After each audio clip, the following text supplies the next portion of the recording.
Anandpal encounter से जुड़ी एक बड़ी खबर आपको बता रहे हैं हम। चूरू के रतनगढ़ एडीजी कोर्ट ने दिया है फैसला। दोबारा होगा आनंदपाल शव का पोस्टमार्टम। सुप्रीम कोर्ट की गाइडलाइन से ये पोस्टमार्टम दोबारा होगा। अगर चूरू हॉस्पिटल में नहीं हो सुविधा तो बीकानेर या जयपुर मेडिकल कॉलेज में भी ये पोस्टमार्टम हो सकता है।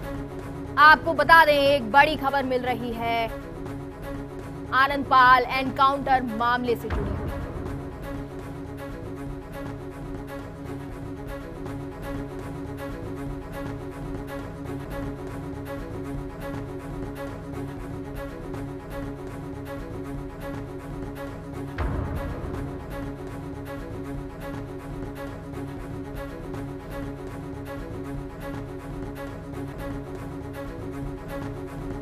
हमारे संवाददाता अमरदीप रतनगढ़ से जुड़ गए हैं। अमरदीप, आपसे जानना चाहेंगे कि क्या फैसला दिया है कोर्ट ने?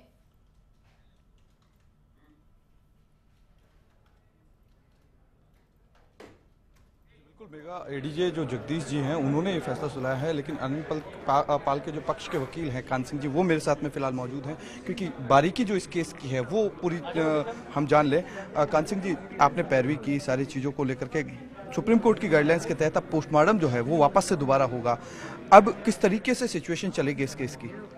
जी साहब, इस अभी तक जो सिचुएशन चल रही थी वो मन मर्जी से चल रही थी। यानी जो अधिकारी थे, इन्वेस्टिगेशन ऑफिसर, जैसे अपनी मर्जी से पोस्टमार्टम कराया, मर्जी से जांच की, अपनी मर्जी से सारा काम किया। और अब जो भी इन्वेस्टिगेशन होगा वो सुप्रीम कोर्ट के जो फैसला है पीयू सील बनाम state of Maharashtra, supreme court के डायरेक्शन के मुताबिक माननीय न्यायालय ने आदेश दिया है पुलिस अधीक्षक और स्टेट गवर्नमेंट जो उनको कॉपी भेजी है फैसले की कि न्यायालय के सुप्रीम कोर्ट के मार्गदर्शन में, उनके न्यायालय के 16 जो उन्होंने गाइडलाइंस दी उनके मार्गदर्शन में ही अनुसंधान करें और पोस्टमार्टम कराएं। और 176 में जो जुडिशियल मजिस्ट्रेट की इंक्वायरी होनी है और जितनी भी सारी फॉर्मेलिटीज होनी है सुप्रीम कोर्ट में जो गाइडेंस दिए उसके अंतर्गत ही सारी कार्रवाइयाँ होगी और हमारी ये मांग माननीय न्यायालय द्वारा मंजूर कर ली गई। वकील साहब, एक सबसे बड़ा सवाल था कि पोस्टमार्टम से अगर संतुष्ट परिजन हो जाते हैं तो क्या वो वापस से अंतिम संस्कार के लिए राजी हो जाएंगे? अगर संतुष्ट हो जाते हैं तो हो जाएंगे। अगर ऐसी सिचुएशन में संतुष्ट नहीं हो पाते हैं, अगर क्योंकि सिचुएशन जो थी, जो मांगे थी उनकी, और पोस्टमार्टम के अलावा भी कई मांगे थी, कल पीसी भी की थी एपी सिंह ने जो आनंदपाल के सुप्रीम कोर्ट के वकील हैं, ऐसे में सिचुएशंस बनेगी कहीं ना कहीं पुलिस और परिजनों में कि बीच में संस्कार को लेकर के? नहीं, जो मांगे हैं उनके बारे में तो वही बता सकते हैं जो परिजन है। मेरा मानना है अगर मांगे हैं उनकी तो वो एक अलग चीज़ है। मैं तो लीगल आपको दे सकता हूँ लीगल रिपोर्ट कि भाई लीगली जब अब स्थिति ऐसी हो गई है कि ये मामला बिल्कुल मतलब एक अनयूजुअल जो डेथ है, अनयूजुअल डेथ है और ये डिस्प्यूटेड डेथ है, अननेचुरल डेथ है, तो इस मामले के अंदर जो माननीय उच्चतम न्यायालय ने जो निर्देश दिए उसके मुताबिक प्रशासन बिल्कुल अनदेखी करके इन्वेस्टिगेशन कर रहा था। उस पर अंकुश आएगा और इसमें जो सही जो न्याय वो मिलेगा, हमारे भी न्याय मिलेगा। आगे भी हम उसके लिए अगर कहीं करना पड़ेगा जो भी कोशिश करेंगे, जो भी उच्च न्यायालय जहाँ भी कार्रवाई करेंगे इस बारे में करेंगे। और माननीय न्यायालय से हमें इस चीज़ का अच्छा मतलब उसको डायरेक्शन मिला है। गवर्नमेंट को भी दिया, गवर्नमेंट को भी पालना करनी चाहिए। यानी मेरा मानना ये है कि गवर्नमेंट को इट इज़ वेरी शेमफुल कि गवर्नमेंट को तुरंत मान लेना चाहिए कि भाई ठीक है, अगला पक्षकार पीड़ित पक्षकार कह रहा है पोस्टमार्टम कराना तो करा लो, बोलो किससे जांच करानी है करा लो। अब तो हमने जरिए न्यायालय के ये डायरेक्शन दे रहे हैं। ये तो खुद को गवर्नमेंट को वेलफेयर स्टेट है, ये इसकी खुद का फर्ज बनता है कि ऐसे पीड़ित पक्ष जहाँ हुआ है, जब एनकाउंटर हुआ है, अननेचुरल डेथ हुई है, तो उसको करना चाहिए। जी बिल्कुल मेगा, अन्य वकील भी मेरे साथ में मौजूद हैं, उनसे भी जानेंगे कि सर पूरी तरीके से सारी चीज़ों को आप देख रेख कर रहे थे, लगातार पैरवी आपने आनंदपाल सिंह की तरफ से की है। इस सिचुएशंस में कितनी बड़ी जीत हुई है कि क्योंकि सरकार मानने को तैयार नहीं थी और लगातार जो अधिकारियों का दबाव था यही था कि हाँ किसी भी तरीके से परिजन जो है बॉडी को ले लें। अब आपने सिचुएशंस चेंज की हैं, इस केस में किस तरीके का मोड़ है अभी?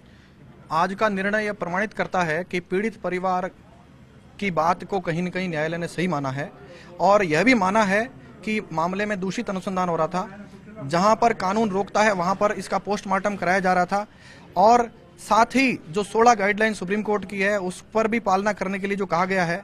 मैं पहले भी कहता रहा हूं, सोशल मीडिया पर भी कहता रहा हूं कि अगर 16 गाइडलाइन की पालना इन्होंने की तो निश्चित रूप से ये जो पीड़ित परिवार जो अपनी मांग कर रहा है वो अपनी मांग जो है इनकी वाजिब होने पर वाजिब है, इसलिए इनकी मानी जाएगी क्योंकि 16 गाइडलाइन की पालना करते ही इनका फर्जी एनकाउंटर यदि किया गया है तो बिल्कुल सामने आ जाएगा।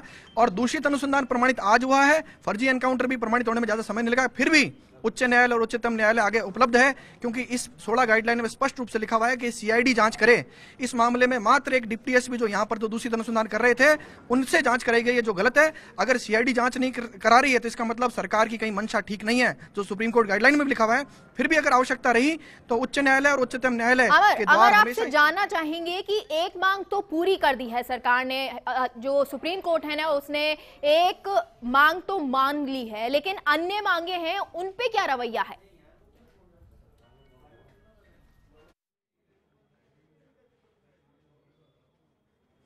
जी बिल्कुल, अभी अन्य मांगों पर कोई किसी भी तरीके की सूचना और जानकारी नहीं है। ये हालांकि अगर ये इस पोस्टमार्टम से परिजन संतुष्ट हो जाते हैं तो यकीनन कि आज अंतिम संस्कार होना तय माना जा रहा है। लेकिन वकील साहब, एक चीज़ और आपसे जानना चाहूँगा, एक अंतिम सवाल कि चूरू का जो हॉस्पिटल है, अगर वो उस गाइडलाइंस में आता है जो गाइडलाइंस के आपने जिक्र किया, जिसके लिए आपने पैरवी की, चूरू का अगर गाइडलाइंस में नहीं आता है तो क्या पोस्टमार्टम बीकानेर और जयपुर ऑप्शन बनेंगे?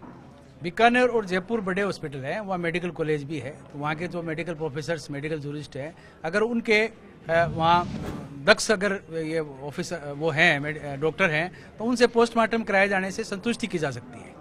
अगर चूरू में अगर वो चीज़ें नहीं है तो ऑप्शन बनेंगे? हाँ, तो ऑप्शन बनता है। अगर चूरू में तो अगर नहीं है तो ऑप्शन वो है कि वो गवर्नमेंट हमें तो दूध का दूध पानी का पानी, यानी न्याय मिलना चाहिए, यानी सही जो एविडेंस आनी चाहिए, जो भी एविडेंस है उससे संबंधित जो मतलब पीड़ित पक्ष के उसको एविडेंस आनी चाहिए, ताकि इन्वेस्टिगेशन में आगे काम आवे, उस जांच में काम आवे।